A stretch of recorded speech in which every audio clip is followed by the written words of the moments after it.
The UN Human Rights Chief condemned the public executions in Iran since the protests began over the killing of Mahsa Amini.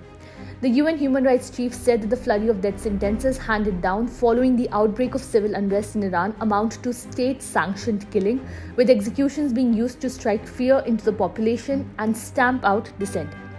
The weaponization of criminal procedures to punish people for exercising their basic rights, such as those participating in or organizing demonstration, amounts to state-sanctioned killings. UN High Commissioner for Human Rights Volker Turk said in a statement on Tuesday.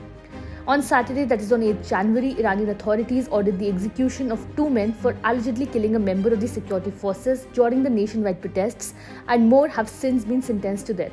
The UN Human Rights Office has received information that 2 further executions are imminent, the statement said, while up to 100 faces charge for capital crimes. The strongly worded UN Rights Office statement comes as Turk continues to push for a trip to the country and a meeting with its supreme leader, Ayatollah Ali Khamenei. A senior UN rights official, Mohammad Ali Al-Sor, said at the Geneva press briefing on Tuesday.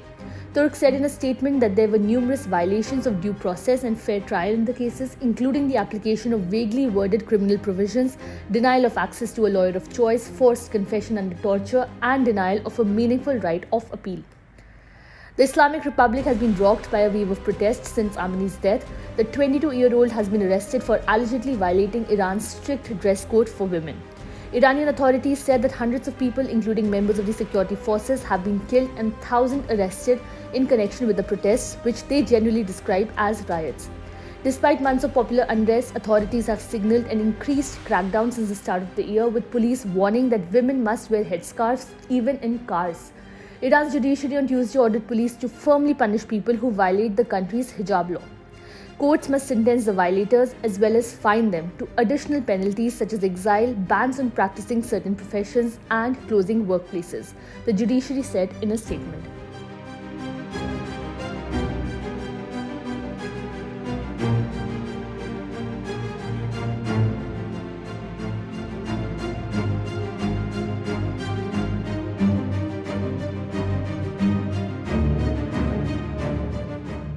Subscribe to One India channel and never miss an update.